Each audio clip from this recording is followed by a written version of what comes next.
Well, welcome back, folks. This is the fourth lesson in my Cripple Creek for Clawhammer Beginner series, and today we're going to add brushes into Cripple Creek, and we'll also put brushes together with the slides and the pull-offs that we learned about previously in order to keep building up a more fully rendered version of the tune. And if this is your first time here, let me explain. The thrust of this entire series is to start with a stripped-down version of a tune, in this case Cripple Creek, which is a well-known, very familiar tune, and then lesson by lesson we're going to put flesh on the bones, as I've described, by adding in various embellishments one at a time, and ultimately we'll arrive at a fully rendered version of Cripple Creek with a lot of possibilities for you creating your own versions and your own variations and playing it the way you like to play, with a full toolbox of embellishments available to you. All you need to be able to do is perform the bum ditty to get started, and you'll be ready to go.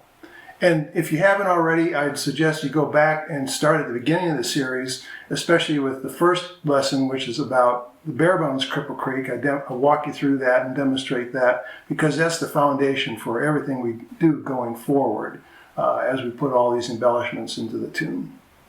Okay, let's get started. First, let's look at some general aspects of brushes. A brush is any time that we intentionally strike two or more strings such that the notes ring out simultaneously. Now, of course, if we're stroking with a single finger, we can't hit all those strings at once, but we can hit them in such rapid order that we hear the strings ringing out together, basically sounding a chord. So it's something like this. My finger moved across the strings, but it was so quick that all the notes are ringing there. We can also play what might be called an arpeggiated strum, or brush maybe, in which the finger moves more slowly across the strings and you hear the individual notes. That's a legitimate thing too, but we're not going to think about arpeggiated strums or brushes today. We're going to focus on good sounding brushes where all the notes are ringing out together. But I just wanted to point out that there's another thing you can do that's kind of like a brush, but not what we're talking about today. Secondly, in terms of the bum ditty structure, or the bum-a-ditty structure, let's take a look at where brushes fit into that. And we're stroking a brush with our finger, so of course they're occurring on the beats, or if you will, on the bums and the dits. They can't be on the off beats. And most commonly, and this is going to be the focus today, most brushes are on the dit of the bum ditty structure. You can certainly brush on the bum, but we're not going to do that today. We're going to focus on putting brushes on the dit of the bum ditty or the bum-a-ditty. Thirdly, brushes can be big full brushes where you strike across all four of the long melody strings, and generally we leave the fifth string out. But you can also perform partial brushes, and probably I use partial brushes more than I use big full brushes. And if you aim for the first and second string, for example, you might call that a high brush. And if you aim more for the third and the fourth string, you could call that a low brush. And if you aim for, say, the second and third string, maybe call that a middle brush. And why would you do one or the other? It sort of depends upon where the melody note is that would otherwise be played. For example, if the melody note that I would otherwise play is on the first string, I might perform a high brush as a partial brush. Or if that melody note's down on the fourth string, I might perform a low brush instead of a full brush, and so on and so forth. So there's different ways to use this. Thirdly, I like to think of brushes as embellishments rather than something that is absolutely integral to clawhammer playing. And I'm just going to say here, there's differences of opinions on this, and I'm going to recognize that, but the approach I'm going to take is that brushes are embellishments. In this learning approach, a brush then is something that we add in on top of a melody note. Or if you wanted to think of it, you could say whenever you brush, the melody note is somewhere in that brush. Okay? And personally, I like to know where the melody notes are when I'm playing a tune. Whether I brush or not, I kind of like to know in my head what would be that melody note there if I didn't brush. So I kind of come at this as knowing the melody first and then putting brushes on top of that melody where I feel like brushes work out. And then lastly here, given that I think of brushes as embellishments, I need to expand my definition of embellishments. Initially, in Lesson 2, I said an embellishment is anything we do on an offbeat, and particularly on the of the bum-a-ditty structure, where we add a note to a tune through a pull-off or a slide or a hammer or something like that. But brushes are on the beats, so that doesn't fit with that early definition I gave you. So let's broaden that definition a bit, which is a good thing. It shows that we're learning, we're expanding, we're basically being a little looser about how we use terminology and including more stuff in it. And let's just say an embellishment is anything you do that adds to a bare bones version of a tune that makes it musically richer. So now pulls, brushes, and slides that we've covered already are all embellishments by that definition. All right, let's start putting some brushes into Cripple Creek. If brushes are embellishments, then the question is, where do they work in Cripple Creek? And there are several possibilities. And before I get into specifics here, let me just say that use your musical sensibility to put brushes into Cripple Creek or any other tune. If a brush sounds right and feels right, put it in. Or if you're just playing and you're in the zone, so to speak, it's rare as a beginner, but it's going to happen. Let yourself play those brushes where they feel right to play. Now, fair is fair, you're a beginner, maybe you don't think you have a musical sensibility yet, or you don't feel confident about that. Fair enough. Let me give you some specific focal points for putting brushes into Cripple Creek, and actually other tunes as well. Suggestion number one, and it's just a suggestion, not an absolute rule, is to put a brush at the end of either the A part or the B part. By doing that, you kind of signal the end of the part. And if you look at the tab and think about Cripple Creek, the last dit on the last bum of the last measure is on the open third string. It's that G note. Therefore, if you don't want to do a big full brush, you can do a partial brush on the second and the third string. So do kind of a middle brush. Let me give that a go.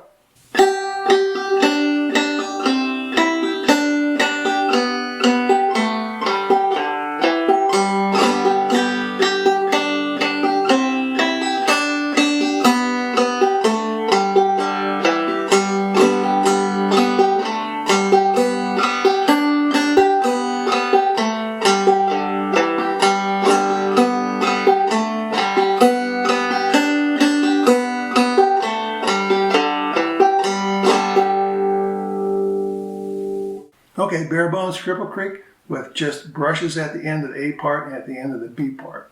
The second place you can put brushes is at the end of phrases. And if you look at the A part of Cripple Creek, it has what we call a call and response structure. The first two measures are the call, dun dun dun dun dun dun dun. And then the second two measures, measures 3 and 4, are the response, dun dun dun dun dun dun dun. Put a brush at the end of the call to signal the end of the call. So now we have brushes at the end of the part, at the end of the response, and then at the end of the call. I'll play bare bones Cripple Creek, just putting brushes at the end of the call, and see how that sounds.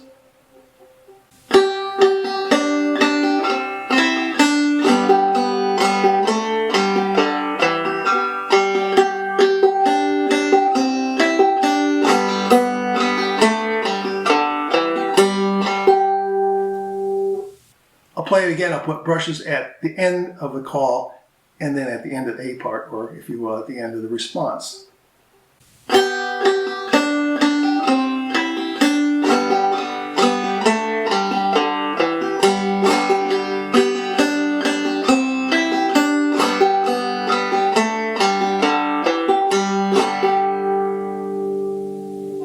The end of the call is on the open first string. So what I aimed for there was a high brush, mostly trying to hit strings 1 and 2. I did a partial brush.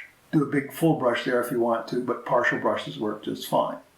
And in terms of the B part, you could do just the same. Put a brush at the end of the second measure. The call and response structure is not quite as strong, but it's there. So let's give that a try.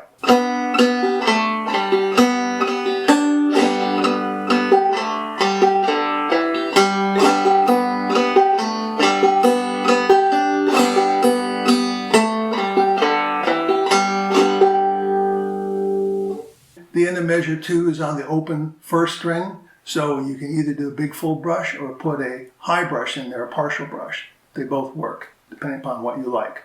Okay, the third suggestion here is to brush where you have double notes. In other words, the bum and the dit are the same note.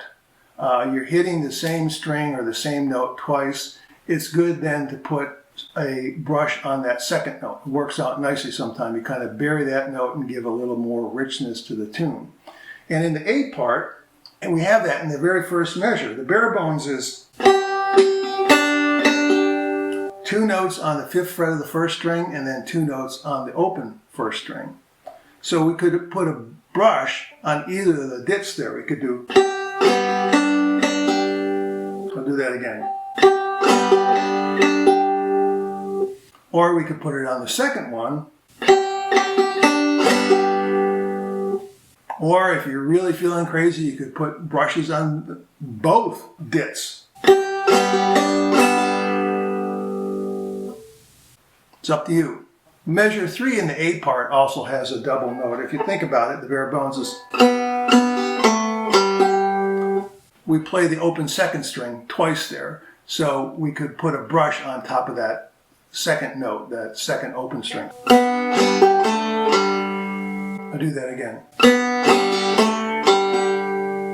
And there I did a middle brush for the most part. And then in the B part, we repeat that whole. So the first 3 measures, you could put brushes on the dits there.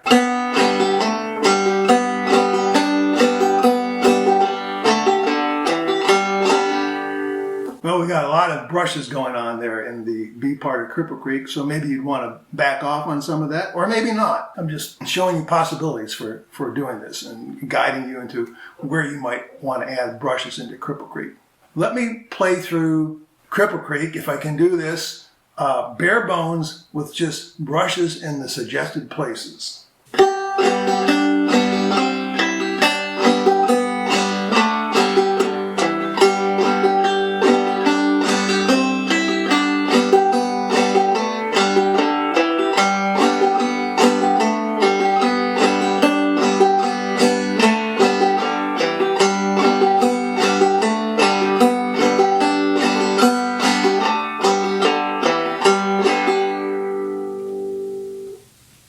I'm going to do another demo where rather than being so focused and trying to follow structure, I'm just going to play through it, putting brushes, nothing else, just brushes on top of bare bone Cripple Creek, and just kind of letting myself play through it the way I like to play it.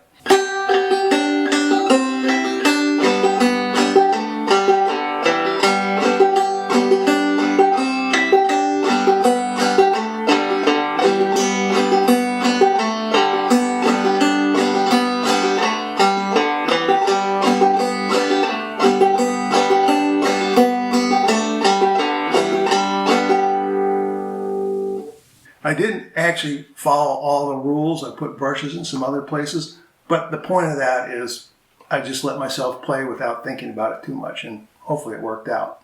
Lastly, let's put the works to it. Let's take brushes and slides and pull-offs, put them all together, and see how it works out in Cripple Creek.